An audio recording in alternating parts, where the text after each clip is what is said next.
तो class 12th physics अब हम लोग समझ के चलेंगे कूलम्स लॉ को। देखो बच्चों, बहुत ही इजी तरीके से आपको फिजिक्स सिखाने के लिए हम लोगों ने स्टेप बाय स्टेप सारी क्लासेस को ऑर्गेनाइज किया है। आप हमारी इस ई बुक को या इस कोर्स को हमारी वेबसाइट theeasyways.com, हमारी वेबसाइट theeasyways.com से जाकर आप इसे परचेज कर सकते हो। लिंक आपको डिस्क्रिप्शन में भी मिल जाएगा और उम्मीद करके चलता हूँ कि आपको क्वांटाइजेशन ऑफ चार्ज बहुत अच्छे से इजी तरीके से समझ में आ गया होगा। और अब हम स्टार्ट करके चल रहे हैं कूलम्स लॉ। तो देखो बच्चों, होता क्या है कि आपने सीखा कि किसी भी चार्ज से इलेक्ट्रॉन रिमूव कर दो तो उस पर एक चार्ज आता है, जिसके ऊपर से रिमूव करोगे उस पर भी एक चार्ज, और जिसके ऊपर ऐड करोगे उसके ऊपर भी एक चार्ज आ जाता है। तो हमारे पास Q1 भी एक चार्ज है और Q2 भी एक चार्ज है। अब देखिए दोनों के ऊपर क्या होगा, आपके पास में एक के ऊपर पॉजिटिव और दूसरे पे नेगेटिव चार्ज डेवलप हो गया। अब ऐसा भी हो सकता है कि हम अलग अलग तरीके से चार्ज करके लेकर आएँ और दो पॉजिटिव बॉडीज़ ले लें या दो नेगेटिव बॉडीज़ ले लें, और एक को पॉजिटिव और एक को नेगेटिव भी हम लोग ले सकते हैं। तो इन दोनों ही जगह पर मतलब एक पॉजिटिव है दूसरा भी पॉजिटिव है, एक नेगेटिव है दूसरा भी नेगेटिव है, एक पॉजिटिव है और दूसरा नेगेटिव है, इन दोनों चीज़ों को अगर हम कंसिडर करके चलते हैं तो हम ये मान के चलते हैं कि जो फोर्स है वो डिपेंड करता है दो चार्जेस के प्रोडक्ट पर, मतलब Q1 और Q2 पर, और फोर्स डिपेंड करता है 1/r² पर। तो फोर्स बेसिकली प्रोडक्ट है Q1 और Q2 का, और फोर्स प्रोपोर्शनल है 1/r² के। तो इन दोनों को अगर आप मिलाएंगे तो फोर्स प्रोपोर्शनल टू होगा Q1 Q2 और अपॉन में कितना होगा आपके पास r²। अगर प्रोपोर्शन की जगह आप इक्वल्स टू का साइन लगाएंगे तो यहाँ पर आपके पास में एक नया कांस्टेंट इंट्रोड्यूस होता है, और इसको हम कहते हैं 1/4πε0 Q1 Q2 और अपॉन में कितना होगा r²। यहाँ पर इस 1/4πε0 की जो वैल्यू है होती है 9 × 10⁹9। तो ये बात आपको समझ में आनी चाहिए, पता होनी चाहिए जब हम लोग कूलम्स लॉ को लगाने की कोशिश करेंगे कि like charges repel each other, unlike charges attract each other. मतलब प्लस प्लस को रिपेल करके चलेगा, नेगेटिव नेगेटिव को रिपेल करके चलेगा, और पॉजिटिव नेगेटिव को अट्रैक्ट कर चलेगा। तो बच्चों ये होता है हमारे पास कूलम्स लॉ। अब कूलम्स लॉ के बाद अब हम इसके एग्जाम्पल्स के ऊपर आएंगे, कुछ हम लोग इसके क्वेश्चंस आपके साथ डिस्कस करके चलेंगे। जैसे कि अगर आप यहाँ पर देखोगे, क्वेश्चन नंबर 1 है आपका, दो चार्ज पार्टिकल्स हैं जिसके अंदर आपके पास में चार्ज है 2 × 10⁻⁸ कूलम। इनको आपने ज्वाइन कर दिया एक इंसुलेटिंग स्ट्रिंग से 1 मीटर लेंथ की, और आपसे कहते हैं स्ट्रिंग के अंदर टेंशन निकालो। तो देखो बच्चों, हमारा पहला क्वेश्चन आपका कूलम्स लॉ का कि एक चार्ज है Q1 और एक चार्ज है Q2, और आपने Q1 को Q2 के साथ में किसी एक थ्रेड के साथ A से लेकर B तक आपने ज्वाइन कर दिया। दोनों के ऊपर सेम चार्ज है, मतलब Q1 की और Q2 की वैल्यू सेम है, और वो है 2 × 10⁻⁸ कूलम। मैं यहाँ पर क्योंकि चार्ज के साथ नेगेटिव नहीं गिवन, तो मैं मान लेता हूँ कि ये भी पॉजिटिव और ये भी पॉजिटिव है, तो ये भी इसको रिपेल करेगा और ये भी इसको रिपेल करेगा, तो दोनों के अंदर एक रिपल्शन डेवलप होगा, और इसकी वजह से थ्रेड में एक टेंशन डेवलप होगी। अब ये बेसिकली एक दूसरे के ऊपर जितना ज़्यादा रिपल्शन फोर्स लगा रहे होंगे थ्रेड के अंदर, उतनी ज़्यादा टेंशन डेवलप हो रही होगी। तो ये जो आपके पास टेंशन है, ये repulsion force between two charges, और ये होगा आपका 1/4πε0 Q1 Q2 और अपॉन में कितना होगा r²। और यहाँ पर आपको पता है ये जो r है ये है आपके पास 1 मीटर। तो बच्चों इसका आंसर अब आप इजीली कैलकुलेट कर लोगे, और यहाँ पर इसकी यूनिट लिखना कभी भी मत भूलना, जो है आपके पास न्यूटन, और कमेंट बॉक्स में आपने कैलकुलेट करके ही इसके आंसर को पोस्ट करना है कि इसका आंसर क्या आएगा। अब बच्चों हमारे पास सेकेंड क्वेश्चन नंबर 2 भी बहुत प्यारा क्वेश्चन है, और इस क्वेश्चन के अंदर हम लोगों ने ये सारे क्वेश्चंस आपको मिल सकते हैं हमारी वेबसाइट theeasyways.com से, और आप चाहो तो इस सारे लेक्चर्स का वीडियो कोर्स भी आप परचेज कर सकते हो। ABCD हमारे पास एक स्क्वायर है, और इस स्क्वायर में 1 मीटर 1 मीटर 1 मीटर 1 मीटर इसकी चार इसकी साइड्स हैं। और यहाँ पर हम लोग देख के चलेंगे कि A के ऊपर एक चार्ज है -3Q, B के ऊपर एक चार्ज है -2Q, C के ऊपर चार्ज है -3Q, और D के ऊपर चार्ज है -2Q। In the same way अगर हम यहाँ पर देख के चलेंगे कि यहाँ पर इसका ये जो मिड पॉइंट है, देखिए ये जो इसका मिड पॉइंट है, यहाँ पर चार्ज है 4Q, और यहाँ पर जो चार्ज है 4Q आपने रखा, और यहाँ पर आपने जो चार्ज रखा है वो है 7Q, और यहाँ पर जो चार्ज है वो है -7Q। और अब आपसे कहते हैं कि आप इस स्क्वायर के सेंटर पर, मतलब O पॉइंट पर, इसके सेंटर पर आपको नेट फोर्स फाइंड आउट करना है कि नेट फोर्स कितना लग रहा होगा। और अगर आपने कोई चार्ज पार्टिकल Q रखा है सेंटर पर, मतलब O पॉइंट पर, तो देखो बच्चों, ये इतना ज़्यादा मुश्किल नहीं है, इसको थोड़ा समझने की कोशिश करेंगे। बेसिकली ओ के ऊपर एक एक करके फोर्स निकालने की कोशिश करेंगे। Force on O point because of A charge. देखिए ओ और ए के ऊपर जो फोर्स होगा, अब ये माइनस का इस प्लस को अट्रैक्ट करने की कोशिश करेगा तो अट्रैक्शन का फोर्स होगा, और ये माइनस का इस प्लस को अट्रैक्ट करने की कोशिश करेगा। डिस्टेंसेस भी सेम है और यहाँ पर दोनों के दोनों चार्जेस भी बिल्कुल सेम है। तो ये जो अट्रैक्शन का फोर्स है और ये जो अट्रैक्शन का फोर्स है, दोनों इक्वल होंगे और दोनों एक दूसरे को कैंसिल आउट कर देंगे। तो force on O because of A is equals to force on O because of C is, दोनों के दोनों इक्वल होंगे आपके पास और इनकी डायरेक्शन अपोजिट होगी। तो ये होंगे इक्वल फोर्सेस, ये equal forces in opposite direction. तो देखिए इक्वल फोर्सेस हैं इन ऑपोजिट डायरेक्शन। तो यहाँ पर जब कभी ऐसा कुछ दिखाना होता है तो इनके ऊपर आप एक वेक्टर का साइन लगाते हो और ऑपोजिट डायरेक्शन है तो यहाँ बीच में आप एक नेगेटिव का साइन लगा देते हो, ठीक है। तो यहाँ से क्या होगा कि force on O because of A plus force on O because of C, जो कि रिजल्टेंट फोर्स है, उसका आंसर कितना हो गया आपका 0। तो ए और सी ने एक दूसरे को कैंसिल आउट कर दिया, ठीक है। बिल्कुल सेम तरीके से फोर्स, अब देखिए ओ और बी प्लस क्यू और माइनस 2q, ये भी अट्रैक्शन का होगा, और ये माइनस 2q और q ये भी अट्रैक्शन का फोर्स है।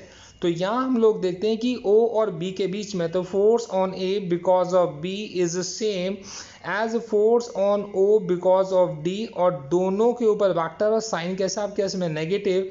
तो force on A because of B plus force on A because of D is equals to कितना होगा 0। और यहाँ भी हम लोग लिख देंगे सेम रीजन, इक्वल फोर्सेस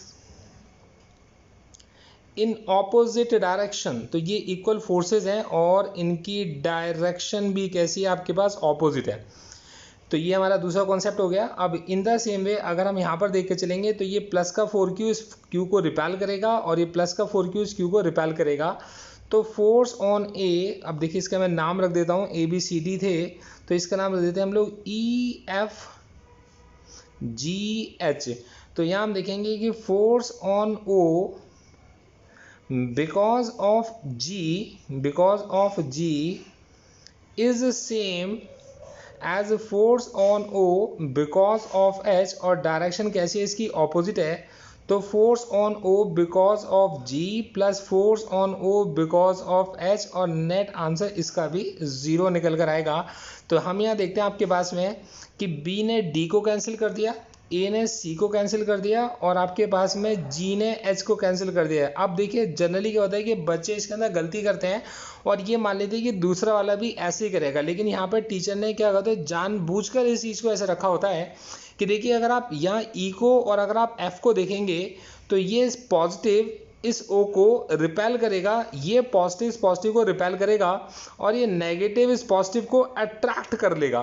तो बेसिकली यहाँ पर, अब यहाँ पर अगर आप देखेंगे तो बेसिकली है क्या कि जो force on O because of, देखिए दोनों की डायरेक्शन बिल्कुल सेम है, force on O because of जो आपके पास में कितना है बिकॉज ऑफ ई, और force on O because of E, और plus force on O because of F, ये क्या आपके पास में, ये आपको एक रिजल्टेंट फोर्स देगा,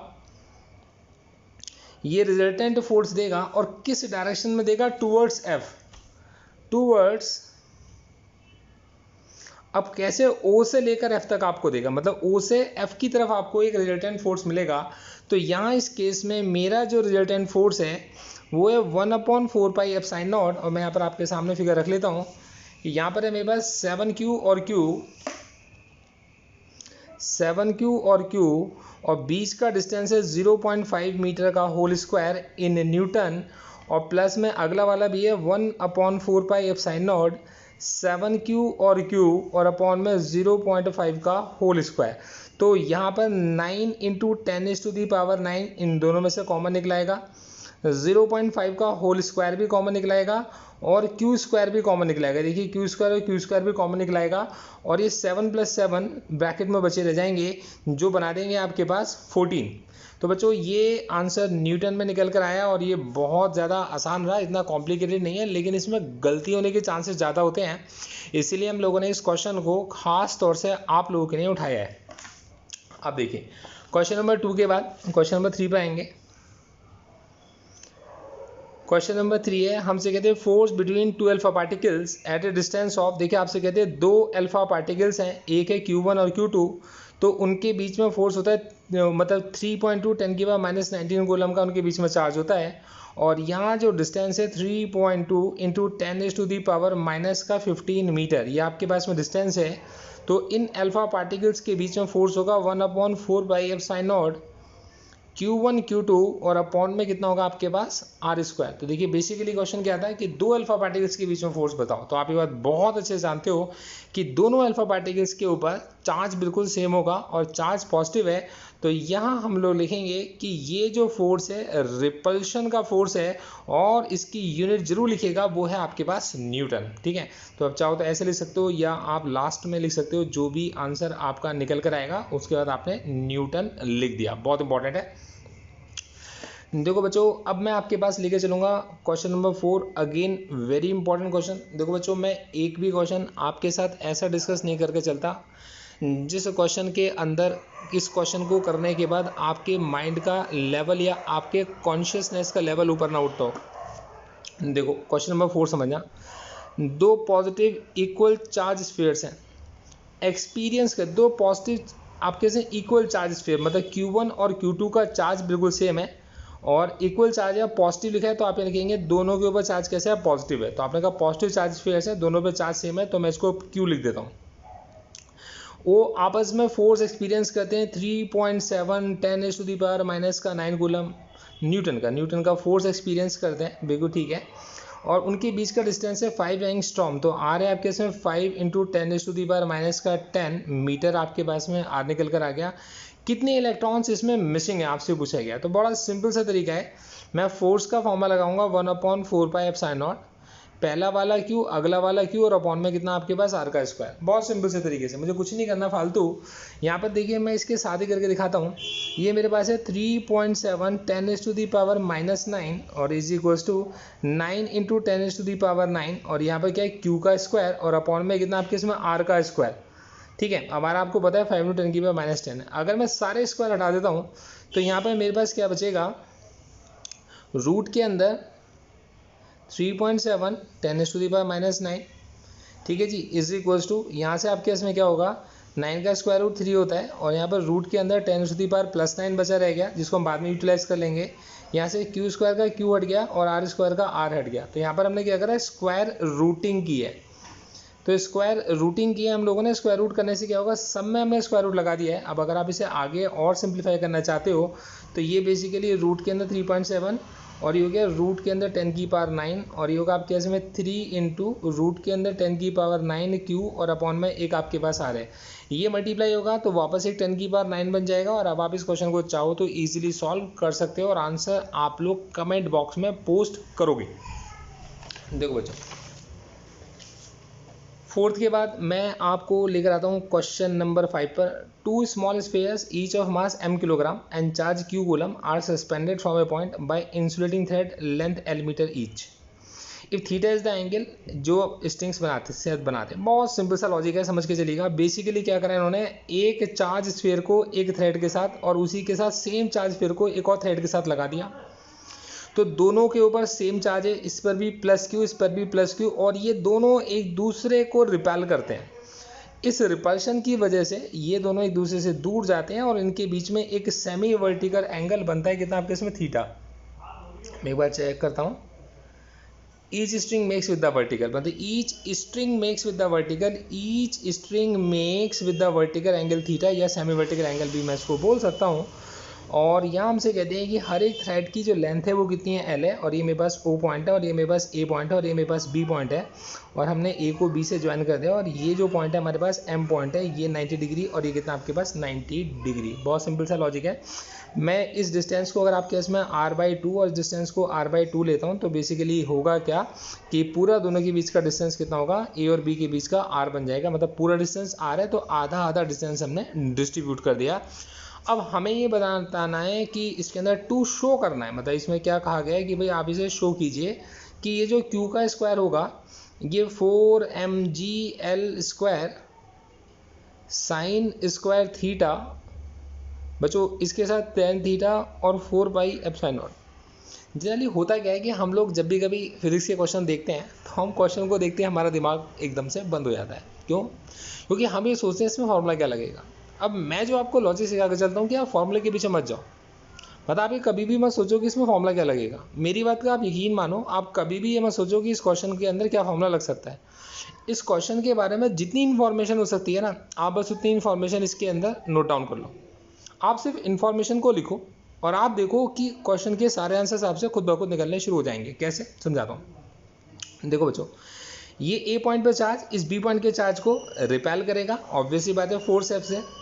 इसके ऊपर एक डाउनवर्ड डायरेक्शन में फोर्स लगेगा, कितना mg, और थ्रेड के अंदर टेंशन टी डेवलप होगी। ये बड़ा लॉजिक, मतलब ऐसा सिंपल सा लॉजिक है जो होने ही होना है। भाई चार्ज ने चार्ज को रिपेल करा तो फोर्स लगेगा, अर्थ नीचे की तरफ खींचती है तो ग्रेविटेशनल फोर्स लगेगा, क्योंकि थ्रेड के साथ बंधा है तो उसमें टेंशन लगेगी। सिर्फ इतनी सी बातें हमारी समझ में आती हैं, इतना सा तो हम कर सकते हैं। अब बच्चों ये बात हम बहुत अच्छे से जानते हैं कि ये आपके पास में अगर एक वर्टिकल लाइन है तो ये थीटा है तो ये एंगल भी थीटा ही होना चाहिए। मतलब इतना हमारी समझ में आता है कि एंगल थीटा तो ये भी थीटा होना चाहिए, क्योंकि ऑल्टरनेट इंटीरियर एंगल्स है। अब थ्रेड के अंदर टेंशन कितनी है, टी। अब क्वेश्चन आपसे होना शुरू हो जाएगा। क्यों? क्योंकि टेंशन का एक कंपोनेंट टी कॉस थीटा इस तरफ होगा, एक कंपोनेंट टी कॉस थीटा, और ये जो टी कॉस थीटा है वो बैलेंस कर लेगा वेट mg को। ये इक्वेशन नंबर 1 है। और टेंशन का एक कंपोनेंट होगा टी साइन थीटा, और ये बैलेंस कर लेगा फोर्स एफ को। अगर आप टी साइन थीटा को डिवाइड करते हो टी कॉस थीटा से तो आंसर आपका एफ अपॉन में mg निकलेगा, और ये जो टेन थीटा है ये बनेगा एफ अपॉन में mg। तो फोर्स एफ बनेगा आपका mg टेन थीटा। ये आपके पास में फोर्स बन जाएगा mg टेन थीटा। अब फोर्स क्या होता है भाई? फोर्स है हमारे पास 1/4 एप्सिलॉन नॉट, चार्ज क्यू और क्यू का स्क्वायर, और अपॉन में डिस्टेंस कितना आपके पास आर का स्क्वायर इज इक्वल टू कितना है mg। और अगर हम टेन थीटा के बारे में बात करें तो टेन थीटा होगा हमारा परपेंडिकुलर अपॉन में बेस, लेकिन हमें क्वेश्चन में टेन थीटा मांगा गया है तो हम इसे ऐसे ही लिख देंगे और बिल्कुल भी नहीं छेड़ेंगे। अब क्वेश्चन में क्या चीज़ नहीं पता, हमारे को आर नहीं पता क्वेश्चन में, तो हमें सिर्फ आर के अंदर खत्म करना है। आर खत्म करते ही आंसर निकल के आ जाएगा। तो आर खत्म करने के लिए मैं फिगर में जाऊंगा, तो मैं देखता हूँ कि यहाँ पर आर है और यहाँ पर एल, ये दो चीज़ें मेरे को नोन है। तो आप खुद बताओ, एंगल के सामने वाली साइड क्या कहलाती है? परपेंडिकुलर। 90 के सामने वाली साइड क्या कहलाती है? हाइपोटेनस। अब 90 भी के सामने वाली साइड हाइपोटेनस भी पता है, परपेंडिकुलर भी पता है। अब ऐसी क्या चीज़ है जिसमें परपेंडिकुलर और हाइपोटेनस आता है? तो आपके दिमाग में आएगा साइन थीटा। साइन थीटा होगा परपेंडिकुलर अपॉन में हाइपोटेनस। तो ये एल साइन थीटा आपके पास क्या बन गया? आर अपॉन में 2। मैं 2 को उधर मल्टीप्लाई में भेज देता हूँ तो 2l sine theta is equals to R बन गया। अब बच्चों वाला क्वेश्चन बन गया आपके लिए, बहुत सिंपल सा लॉजिक था। 1/4 एप्सिलॉन नॉट, ये क्यू का स्क्वायर अपॉन आर की जगह आपने लिखा तो ये होगा 4l square sine square theta is equals to, ये बना आपके पास mg टेन थीटा।